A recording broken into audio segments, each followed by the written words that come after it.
이 주일 예배를 통해 우리에게 주시는 하나님의 말씀은 우리 요한복음 1장 12절에서 18절까지의 말씀입니다. 우리 신약성경 142면에 있습니다. 우리 한 절씩 교독하겠습니다. 영접하는 자, 곧 그 이름을 믿는 자들에게는 하나님의 자녀가 되는 권세를 주셨으니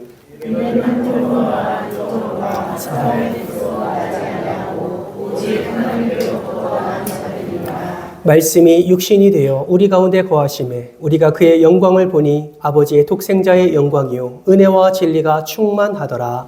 요한이 그에 대하여 증언하여 외쳐이르되 내가 전에 말하기를 내게 오심이라 나와 앞서것은 나보다 먼저 주시라 것이 이 사람의 공평이 하노라.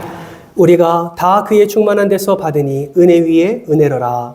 율법은 모세로 말미암아 주어진 것이요 은혜와 진리는 예수 그리스도로 같이 읽습니다. 본래 하나님을 본 사람이 없으되 아버지 품속에 있는 독생하신 하나님이 나타내셨느니라. 아멘. 네, 지난 한 주간도 잘 지내셨습니까? 네, 우리 환한 미소가 아니라 환한 미소로 우리 앞뒤 좌우 이렇게 인사하겠습니다. 샬롬 샬롬 반갑습니다. 지난 한 주간도 너무 수고 많으셨습니다. 네, 반갑습니다. 잘 오셨습니다. 우리 옆에 있는 분 손 한번 꼭 잡아볼까요? 그리고 이렇게 인사하겠습니다. 예수님 안에서 좋은 일만 일어나기를 축복합니다. 좋은 일만 일어나기를 축복합니다. 아멘. 아멘이시죠? 네, 아멘입니다. 목회자들의 목회자라고 불리는 필립 얀시 목사님이 이런 말을 했습니다. 우리 화면을 보면서 같이 한번 읽어볼까요? 시작! 은혜라는 단어는 오염되지 않는 마지막 단어이다. 여러분 동의하십니까? 왜 필립 얀시 목사님은 은혜라는 말이 오염되지 않는 마지막 단어라고 말씀을 하셨을까요? 그 이유를 우리는 은혜라는 단어를 통해서 확인할 수가 있습니다. 여러분, 은혜 어떤 의미가 담겨 있을까요? 은혜라는 것은 가치 없는 자에게 가치를 부여하는 것이라 말할 수 있습니다. 또 다른 표현으로 말하면 은혜란 자격 없는 자에게 값없이 베푸시는 하나님의 일방적인 호의라고 정의를 할 수가 있습니다. 성경은 우리 모두가 다 죄인이며 우리 모든 이들이 죄로 말미암아 하나님의 형상이 깨어져서 하나님의 형상으로서의 가치를 상실한 자다라고 말씀하고 있습니다. 그러나 하나님은 받을 자격 없는 우리에게 값없이 예수 그리스도라는 하나님의 호의를 베풀어 주셔서 하나님의 형상의 가치를 회복시키실 뿐만 아니라 그 은혜의 선물을 풍성하게 누림으로 구원받은 백성으로서의 삶을 살아가게 하셨습니다. 여러분 이 사실에 아멘 하십니까? 예, 그러기에 우리가 이 자리에 있는 것이죠. 우리가 예수를 믿기에 우리가 구원받은 백성이기에 우리가 이 자리에 예수의 이름으로 모여서 우리 주님을 찬송하고 예배하는 것입니다. 저는 확실합니다. 정말 예수를 믿었다면, 정말 예수 그리스도가 하나님의 은혜의 선물이라면 예수 믿는 모든 자는 이 은혜 가운데 새로운 인생을 살게 된다라는 것입니다. 많은 이들을 통해서 이 사실을 확인할 수가 있지요. 그러나 저는 오늘 이 시간 한 부부를 여러분에게 소개하면서 이들의 삶의 변화를 함께 나누고 싶습니다. 이 부부는 결혼한 다음 날부터 하루에 10,000원씩 나눔을 실천하고자 돈을 모아 1년에 365만 원을 어려운 이웃에게 돕는 그런 부부였습니다. 이것을 20년간 계속해서 지속해 오고 있는 부부입니다. 이 부부는 4명의 자녀가 있음에도 불구하고 한 번도 싸운 적이 없는 인구 부부요. 그리고 남들에게 본이 되어지는 기부천사로도 알려져 있습니다. 여러분 혹시 이 부부가 누구인지 아십니까? 감사합니다. 이렇게 큰 소리로 대답 나올지 몰랐는데 누굴까요? 바로 션과 정혜영 부부입니다. 그런데 이들의 삶을 돌이켜보면 처음부터 이렇게 삶을 살지 않았다고 합니다. 특별히 남편인 션은 청소년 시절에 분노를 잘 조절할 수 없는 그런 아이였다고 합니다. 가족과 사회를 향한 분노를 이기지 못하고 결국 집을 뛰쳐나가 가출 청소년으로 살았던 적이 있다고 합니다. 늘 그의 마음에는 불만이 있었고 그의 입술에는 늘 불평이 있었습니다. 그러면 여러분, 어떻게 이렇게 분노 조절도 잘 안 되는 이 아이가 이렇게 온유한 남편이 되었을까요? 어떻게 다른 사람을 돕고 다른 사람의 어려움을 헤아리는 기부천사가 되었을까요? 그는 이렇게 고백을 합니다. 저는 이 모든 것이 하나님이 날 사랑하신 은혜 때문입니다. 보잘것없는 자기 인생에 찾아오신 그 은혜에 감사해서 지금까지 그 어려운 사람들을 도왔는데 순수 기부 금액만 60억이 지금 넘는다고 합니다. 기부하는 삶을 살아가는 인생이 된 것이죠. 여러분, 이것이 바로 하나님이 베푸시는 은혜의 힘입니다. 하나님이 베푸시는 은혜는 한 사람의 인생을 바꾸어 놓습니다. 그 사람의 인생뿐만 아니라 그 은혜를 받는 사람을 통로 삼아 많은 사람들을 바꿔놓고 사회를 바꾸는 선한 영향력을 나타내 주십니다. 저는 이현과 정혜영 부부를 바라보면서 한 가지 소망하는 마음이 품었습니다. 저와 저희 아내뿐만 아니라 우리 사랑하는 성도들의 모든 가정이 이렇게 예수로 말미암아 변화된 삶을 살아 우리 모두를 통해서 하나님의 은혜 위에 은혜를 충만히 누리고 그 은혜 위에 은혜로 임한 그 은혜가 우리의 가정을 통하여서 많은 이들에게 흘러져가는 놀라운 역사가 일어나기를 주님의 이름으로 축복합니다. 여러분, 그러면 우리가 매일 받아야 할 이 은혜 위의 은혜, 이것은 도대체 무엇을 의미하는 것일까요?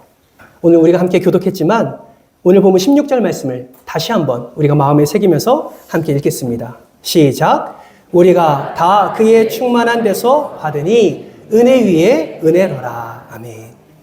은혜 위에 은혜. 이것은 은혜의 본질을 가리킵니다. 이 은혜는 무엇을 의미하냐면 풍성하고 차고 넘치는 은혜를 말하는 거예요. 여러분, 은혜의 본질이 뭐라고요? 풍성하고 차고 넘치는 은혜가 바로 은혜 위에 은혜라는 의미다라는 것이죠. 그런데 중요한 것은 이 차고 넘치는 은혜, 풍성한 이 은혜는 우리에게서 나오지 않는다라는 것입니다. 여러분, 이 은혜는 누구에게서 나옵니까? 16절 말씀을 우리가 읽었지만 다시 한번 보시면 우리가 다 그의 충만한 데서 그 다음 단어가 뭐예요? 받으니 라는 단어로 표현되어 있습니다. 여러분, 은혜는 받는 것입니다. 은혜는 내 안에서 일어나는 것이 아니라 은혜는 누군가를 통해서 받는 것이라고 성경은 말씀하고 있습니다. 그렇다면 도대체 그 은혜는 누구에게서 받을 수 있을까요? 성경은 이 은혜를 주시는 분에 대해서 오늘 보면 14절 말씀을 통해서 이렇게 말씀하고 있습니다. 이 또한 같이 한번 읽겠습니다. 시작! 말씀이 육신이 되어 우리 가운데 거하심에 우리가 그의 영광을 보니 아버지의 독생자의 영광이요 은혜와 진리가 충만하더라. 아멘. 여러분, 질문합니다. 말씀이 육신이 되어 우리 가운데 오신 분이 누구십니까? 맞습니다. 예수 그리스도죠. 이 예수 그리스도 안에 무엇이 충만하다고 성경은 말하고 있습니까? 은혜와 진리가 충만하다. 그러므로 우리는 함께 읽은 16절 말씀을 이렇게 해석할 수가 있습니다. 우리가 다 그의 충만에 대해서 받으니 라는 말씀은 은혜와 진리가 충만한 그 예수 그리스도가 저와 여러분 가운데 계시고 그 충만함, 풍성하고 차고 넘치는 그 은혜를 우리가 받아 누리게 된다는 것을 우리는 분명히 알 수가 있습니다. 그렇다면 여러분, 우리는 매일의 삶 속에서 하나님의 은혜를 누리며 살아가고 있는데 그 은혜 위의 은혜, 하나님이 우리에게 주시는 가장 최고의 은혜는 무엇일까요? 어떤 분들은 경제적인 부유함이 최고의 은혜라고 생각할 수 있습니다. 어떤 분은 사랑하는 가족뿐만 아니라 일터에서의 사람들과의 관계 회복을 최고의 은혜라 말하는 이가 있을 겁니다. 어떤 분들은 권력과 어떤 분들은 인생의 성공이 가장 큰 은혜라고 말할 수 있지요. 그러나 성경은 그렇게 말하지 않습니다. 하나님이 우리에게 허락해 주신 최고의 은혜 중에 은혜는 무엇이냐? 바로 12절 말씀에 이렇게 기록되어 있습니다. 같이 한번 읽겠습니다. 시작! 영접하는 자, 곧 그 이름을 믿는 자들에게는 하나님의 자녀가 되는 권세를 주셨으니. 아멘. 여러분, 우리에게 최고의 은혜는 무엇입니까? 저와 여러분이 누구의 자녀가 되었다? 하나님의 자녀가 되었다. 이것이 우리에게 최고의 은혜인 줄 믿습니다. 여러분 정말 아멘이십니까? 경제적인 부유함이 없어도 이것이 아멘이 될 수 있습니까? 성공하지 않아도 이것이 아멘이 될 수 있습니까? 그러기를 축복합니다. 성경은 분명히 말씀해요. 하나님의 자녀가 되는 권세를 주셨다. 여러분 그렇다면 하나님의 자녀가 되었다는 것은 무엇을 의미할까요? 신약 성경을 보면 자녀라는 단어를 헬라어로 두 단어로 사용하고 있음을 보게 됩니다. 첫 번째 단어는 무엇이냐면 휘오스라는 단어입니다. 두 번째 단어는 테크나라는 단어를 씁니다. 휘오스라는 단어는 어떤 의미가 있냐면 법적으로 인정받은 아들을 의미해요. 다시 말하면 입양이 되어 양자가 되거나 법적으로 상속자가 되는 개념을 휘오스라고 말합니다. 그러면 테크나는 무슨 의미가 있을까요? 그 이상의 의미가 있다는 것이죠.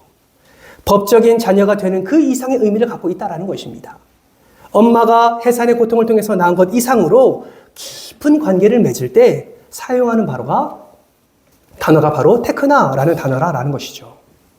우리가 본문 말씀을 읽어보면 사도 요한은 하나님의 자녀가 되는 권세를 얻었다고 말할 때 이것이 하나님께로부터 난 것이다 라고 말씀을 하고 있습니다. 이 말은 무엇을 의미하냐면 비록 어머니가 직접 출산하지 않아도 가슴으로 너를 낳았다고 말할 때와 같이 해산의 수고와 그 해산의 아픔을 동반하여 우리를 낳으셨다라는 것을 말씀하고 있는 것입니다. 여러분은 하나님이 어떻게 해산의 수고와 아픔을 겪으셨습니까? 그것이 바로 십자가입니다. 십자가를 통해서 손과 발에 못 박히심과 가시면류관 쓰심과 옆구리에 창을 찔려 가시면서까지 우리를 자녀로 삼으신 분이 바로 하나님이십니다. 그러므로 여러분 기억하십시오. 여러분은 하나님과의 관계 속에서 법적인 자녀 그 이상의 의미가 담긴 친밀한 관계라는 사실을 여러분 기억하시기를 주님의 이름으로 축복합니다. 그 자녀에게 뭘 주셨다고요? 권세를 주셨다고요. 이 권세는 엑소시아, 권위와 능력을 동반하는 것을 의미합니다. 하나님의 자녀가 된 자는 하나님 안에 있는 그 권위와 능력을 사용할 수 있음을 분명히 말씀하고 있습니다. 그러므로 여러분, 하나님의 자녀가 되었다는 이 사실은 우리에게도 너무나 큰 축복이라는 사실을 우리는 깨닫게 됩니다. 여러분의 삶 속에서 어떠한 어려움이 있더라도 이 사실을 잊지 않았으면 좋겠습니다. 여러분, 오른손을 가슴에 손을 얹어볼까요? 그리고 저를 따라해 봅니다. 나는 하나님의 자녀입니다. 다시 한번 나는 하나님의 자녀입니다. 한국은 3세판이죠. 다시 한번 나는 하나님의 자녀입니다. 아멘이십니까? 여러분 어떤 상황 속에서도 이것을 잃어버리지 않으면 하나님의 자녀의 권세를 하나님이 허락해 주실 줄 믿습니다. 어떤 상황 속에서도 이것을 고백하면 하나님이 그 자리에 은혜 위에 은혜를 허락해 주시는 거예요. 여러분 사랑하는 자녀가 하나님께 모든 것을 내어 맡기고 하나님께 모든 마음을 다하여서 이러한 하나님의 자녀임을 고백할 때 누가 하나님의 그 은혜를 내려주지 않으시겠습니까? 여러분 기억하십시오. 나는 하나님의 자녀입니다. 20세기 대표적인 복음주의자인 제임스 패커는 이런 말을 남겼습니다. 그리스도인이 누군가? 예수 믿는 사람이 누군가? 거듭나서 하나님을 아버지로 모신 사람이 바로 그리스도인이다. 사랑하는 성도 여러분, 저는 이것이 그리스도인과 비그리스도인을 확실하게 구분해주는 정의라고 생각합니다. 무엇이요? 하나님을 아버지로 고백할 수 있는 것. 하나님을 아버지로 선포하고 아버지로 말할 수 있는 이것이 그리스도인과 비그리스도인을 구분하는 가장 정확한 정의가 아닌가 생각해 봅니다. 사랑하는 성도 여러분, 하나님이 여러분의 아버지 되십니까? 그러기를 소망합니다.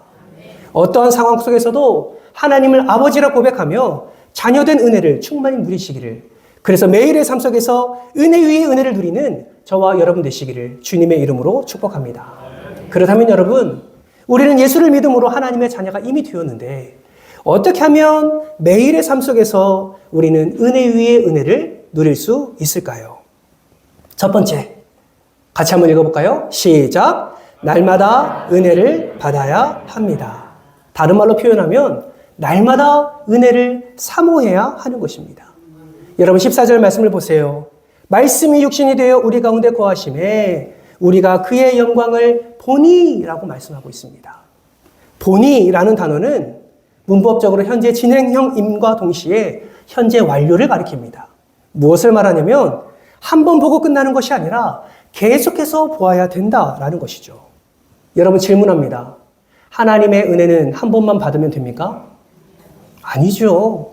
하나님의 은혜는 한 번만 받으면 되는 것이 아닙니다. 하나님의 은혜는 한 번 받고 또 받아야 되고 또 받아야 되고 또 받아야 되는 것이 하나님의 은혜 위에 은혜인 줄 믿으시기를 바랍니다. 여러분 어제의 은혜로 오늘을 살아갑니까? 아니요. 하나님은 어제의 은혜를 예비해 주셨고 허락해 주셨을 뿐만 아니라 오늘의 은혜도 예비해 주시고 허락해 주실 줄 믿습니다. 하나님은 내일의 은혜도 예비해 주시고 저와 여러분에게 은혜를 허락해 주실 줄 믿습니다. 여러분 기억하세요. 우리는 오늘의 은혜로 살아가는 존재입니다. 그러므로 우리는 무엇을 항상 기억해야 됩니까? 항상 이 문장을 기억하셔야 돼요. 저의 말을 한번 따라해 볼까요? 과거의 은혜로 살지 말고 오늘 받은 은혜로 삽시다. 빨리 옆 사람 손잡으세요. 옆 사람에게 축복합니다. 과거의 은혜로 살지 마시고 오늘 받은 은혜로 삽시다. 아멘이십니까? 은혜를 사모하십시오. 하나님이 은혜를 베풀어 주십니다. 안디옥 교회를 개척한 바나바는 늘 교회를 위해서 헌신했습니다. 그런데 그에게 특별함이 있었어요. 그것이 무엇이냐면 바로 하나님의 은혜를 보는 눈이었습니다. 사도행전 11장 23절 말씀 우리 같이 한번 읽어볼까요? 함께 읽겠습니다. 시작! 그가 이르러 하나님의 은혜를 보고 기뻐하여 모든 사람에게 굳건한 마음으로 주와 함께 머물러 있으라 권하니. 아멘. 그가 이르러 하나님의 은혜를 보고. 여러분 개척교회는 참으로 쉽지 않습니다. 개척을 하게 되면 정말 많은 것들을 신경 써야 되죠. 여러 문제가 동시다발적으로 생기는 일들이 많습니다. 다른 말로 표현하면 은혜를 보기가 참 힘든 환경이고 상황입니다. 그런데 바나바는 지금 안디옥 교회에서 그곳을 개척해서 성도들과 함께 지내면서 그곳에서 무엇을 보았다고 말합니까? 하나님의 은혜를 보았다라고 말을 합니다. 이 은혜는 한 번만 보고 끝나는 것이 아닙니다. 우리가 하나님 앞에 아무리 잘 살아도요, 은혜 없이 사는 사람은 아무도 없습니다. 그러므로 여러분을 정말 축복하기는 사슴이 시냇물을 찾아 갈급함 같이 여러분이 은혜를 향한 그 마음이 항상 굶주려 있기를 주님의 이름으로 축복합니다. 은혜를 사모하십시오. 은혜를 간구하십시오. 하나님의 은혜를 사모할 때에 하나님께서 여러분의 삶 가운데 풍성하게 차고 넘치도록 은혜 위에 은혜를 더하여 주실 줄 믿습니다. 여러분 기억하세요. 구원받은 자라고 다 은혜를 누리며 살지 않습니다. 여러분 우리는 예수님의 보혈로 구원을 받았습니다. 그리고 매일의 삶 속에 그 구원은 지속됩니다. 그런데 날마다 하나님의 은혜 가운데 살아가는 것은 별개의 문제입니다. 구원의 지속성뿐만 아니라 은혜가 지속되려면 유통기한 지난 그 과거의 은혜에 매여 사는 것이 아니라 매일에 부어주시는 일용할 은혜를 우리는 받아 누려야 하는 것입니다. 그렇다면 여러분 어떻게 매일의 삶 속에서 이 은혜를 누릴 수 있을까요? 히브리서 기자는 히브리서 4장 16절을 통해서 우리에게 이렇게 권면합니다. 다 같이 읽겠습니다.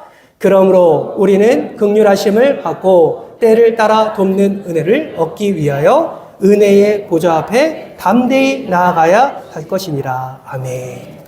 은혜의 보좌 앞에 나온 사랑하는 성도 여러분, 교회에서뿐만 아니라 여러분의 삶에서도, 가정에서도, 여러분의 일터에서도 그곳에 함께 하시는 그 예수 그리스도를 향하여 은혜의 보좌 앞으로 나아가기를 주님의 이름으로 축복합니다. 매일의 은혜의 보좌 앞에 나가면 그 은혜를 우리가 누릴 수 있는 것이죠. 정말 바라고 소망하기는 매일의 은혜의 보좌 앞에 나아가 풍성한 은혜, 차고 넘치는 예수의 사랑을 충만히 누리시기를 주님의 이름으로 축복합니다. 은혜 위에 은혜 어떻게 누릴 수 있을까요? 두 번째는 은혜의 특성을 깨달아야 합니다.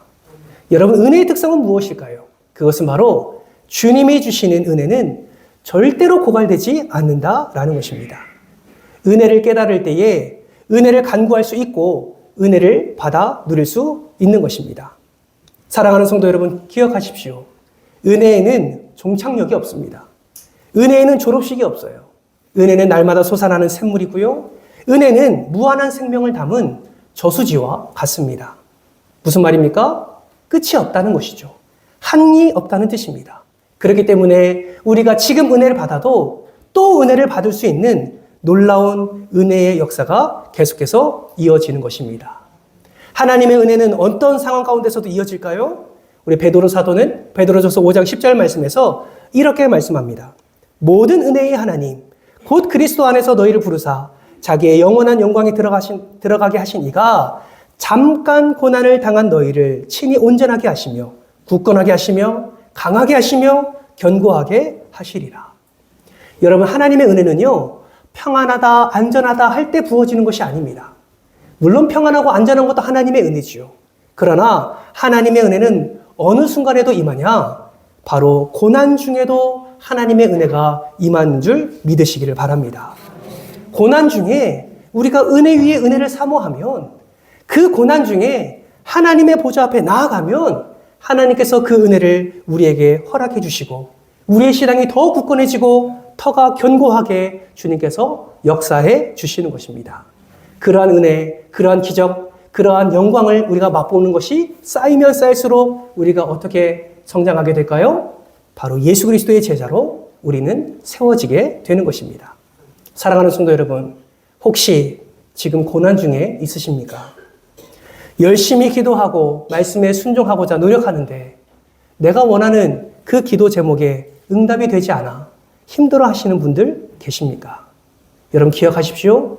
고난 중에도 끝까지 은혜 위에 은혜를 간구할 때에 하나님께서 온전케 하실 줄 믿습니다. 굳건하게 하실 줄 믿습니다. 강하게 하실 줄 믿습니다. 터를 견고하게 하실 줄 믿습니다. 이것이 사도 베드로의 믿음의 고백이었습니다. 정말 바라기는 이 믿음의 고백이 저와 여러분의 고백이 되기를 주님의 이름으로 축복합니다. 그렇다면 날마다 은혜를 누리는 구체적인 방법은 무엇일까요? 첫 번째, 날마다 말씀을 가까이 해야 합니다. 여러분, 말씀을 가까이 하기 위해서는 무엇이 중요할까요? 이 예배의 자리가 굉장히 중요합니다. 그 이유가 무엇일까요? 예배를 통해서 생명의 말씀이 선포되기 때문에 그렇습니다. 가정에서도 말씀 들을 수 있지요. 요즘은 워낙 환경이 좋아져서 어느 곳에서든지 말씀 들을 수 있습니다. 여러분, 말씀 들으시고 교회에서 예배 드리는 것과 차이를 비교해 보신 적이 있습니까? 유튜브로 말씀 들으셨을 때 여러분 어떠한 은혜를 누리셨습니까? 하나님이 은혜를 주시지요. 그러나 예배 시간만큼 하나님의 은혜를 많이 누리지 못함도 우리는 경험하게 됩니다. 여러분, 주일 예배를 결코 여러분 가볍게 생각하지 마십시오. 이 주일 예배를 통해서 하나님의 은혜를 여러분에게 부어주실 줄 믿습니다.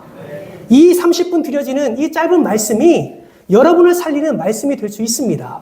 왜냐하면 우리 하나님은 지금도 살아계시고 지금도 은총교회 예배 가운데 우리 하나님이 함께 하시고 계시기 때문입니다. 그것을 믿는다면 이 자리를 여러분 가볍게 생각하지 마십시오. 절대로 힘들어도 피곤해도 이 주일 예배만큼은 여러분 사수하시기를 주님의 이름으로 축복합니다. 피곤하십니까? 나오십시오. 예, 아멘 제일 큰 것 같은데. 나오십시오. 은혜 보좌 앞에 나오십시오. 은혜의 보좌 앞에 나오셔서 조십시오. 괜찮습니다. 자지는 마세요. 제가 상처받으니까. 여러분 은혜 보좌 앞에 나와서 하나님의 말씀을 드리려고 노력하십시오. 피곤하다고 가정에 이부자리 피지 마시고 여러분 은혜의 자리에 나와서 하나님 앞에 겸손히 엎드릴 때에 하나님은 그 자세와 태도를 보시고 우리의 삶 가운데 은혜 위에 은혜를 허락해 주실 줄 믿습니다. 예배에 성공하셨다면 삶에서도 예배가 성공하기를 주님의 이름으로 축복합니다. 지금 영적 전쟁 중이에요. 우리가 모여서 예배 드리고 은혜를 받고 세상으로 돌아가, 가정으로 돌아가, 일터로 돌아가 살다가 은혜를 다 쏟아버리면 여러분 우리는 삶 속에서 은혜를 누리지 못합니다. 어떻게 하면 은혜를 쏟지 않을 수 있을까요? 그 있는 자리에서 말씀을 가까이 할 때, 그 있는 자리에서 말씀을 들을 때에 우리는 은혜를 쏟아내지 아니하고 하나님의 영광의 그 잔치에 우리가 기쁨을 누리며 참여하게 되는 것입니다. 여러분 질문합니다. 말씀을 읽고 듣는 것과 유튜브 보는 것, 여러분, 어느 것에 여러분의 시간을 더 할애하고 계십니까? 우리는 참 이기적인 것 같아요. 하나님의 은혜를 누리고 싶어 합니다. 그래서 예배 시간에 가서 기도해요. 그런데 돌아가면 전혀 하나님의 은혜를 누리고자 하는 자세와 태도가 전혀 딴 사람이 되는 것을 우리는 많이 경험하게 됩니다. 참 희한해요. 눈물 흘리며 기도하고 돌아갑니다. 그런데 삶은 엉망입니다. 그런데 이렇게 말하죠. 하나님이 내 기도 들어주지 않는다고. 참 희한합니다. 하나님은 은혜 위에 은혜를 예배하고 계시는데 우리의 삶을 보니 도저히 이 은혜를 허락해 줄 수가 없는 상황인데 우리는 말하지요. 하나님이 나를 사랑하지 않는 것 같다고. 하나님이 내 기도 들어주지 않는 것 같다고. 여러분, 이러한 어리석음에 빠지지 않기를 바랍니다. 정말 은혜를 누리고 싶으십니까? 정말 하나님의 역사를 누리고 싶으십니까? 그러면 지금 당장 무엇인가 보이지 않는다 할지라도 있는 그 자리에서 생명의 말씀을 더 붙잡으시기를, 더 가까이 가시기를 주님의 이름으로 축복합니다. 다윗은 시편 40편 1절에서 3절 말씀을 통해서 이렇게 고백합니다. 우리 같이 한번 교독을 해볼까요? 제가 먼저 1절 읽습니다. 내가 여호와를 기다리고 기다렸더니 귀를 기울이사 나의 부르짖음을 들으셨도다.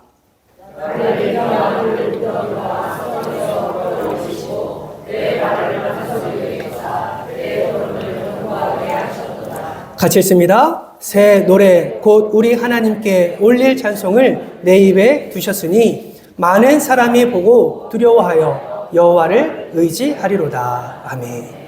여러분, 이것이 진정한 은혜 아니겠습니까? 말씀을 듣고 읽고 묵상하는 또 적용하는 가운데 하나님께서 다윗에게 허락해 주신 이 놀라운 은혜를 저와 여러분의 삶 속에서도 부어주실 줄 믿습니다. 두 번째는 좋은 믿음의 동역자들과 함께 해야 합니다. 여러분, 우리에게 꼭 필요한 은혜의 공동체가 필요합니다. 그래서 하나님이 이 은총 공동체를 저와 여러분에게 허락해 주신 줄 믿습니다. 아버지께서 허락해 주신 이 공동체 안에 우리가 잘 녹아들어야 됩니다. 특히 좋은 믿음의 사람들하고 여러분 친하게 지내십시오. 우리 교회 공동체뿐만 아니라 일터 공동체 안에서도 좋은 믿음의 사람이 있다면 더 가까이 지내셔야 합니다. 왜 그렇습니까? 그 사람을 통해서 하나님의 은혜가 흘러오기 때문에 그렇습니다. 여러분, 힘들수록 내 생각대로 살면 여러분 망합니다. 여러분, 힘들수록 교회 공동체 안에, 구역에, 힘들수록 소그룹에, 힘들수록 은혜 공동체 안에 묶여야 됩니다. 저는 신앙생활하면서 가끔 궁금합니다. 우리 성도님들은 삶에서 어떤 은혜를 누리는지. 여러분 궁금하지 않으십니까? 저는 어떠한 삶 속에서 이렇게 살아가고 있는데 과연 우리 장로님들은, 과연 우리 권사님들은, 과연 우리 집사님들은 어떤 은혜를 누리며 살고 있는지. 한 번씩 모두 모임, 구역 모두 모임에 가서 삶을 이야기하며 그들의 감사의 내용과 그들의 삶의 내용을 들을 때, 아, 저분은 저럴 때 감사를 하는구나. 나는 그때 감사하지 못했는데 라는 생각을 하면서 오히려 말씀을 통해서, 나눔을 통해서 허락해 주시는 하나님의 은혜를 더 많이 누리는 것을 보게 됩니다. 사랑하는 성도 여러분, 좋은 믿음의 동역자들과 함께 하시기를 주님의 이름으로 축복합니다. 저는 확신합니다. 우리 교회 안에도요, 좋은 믿음의 동역자 많습니다.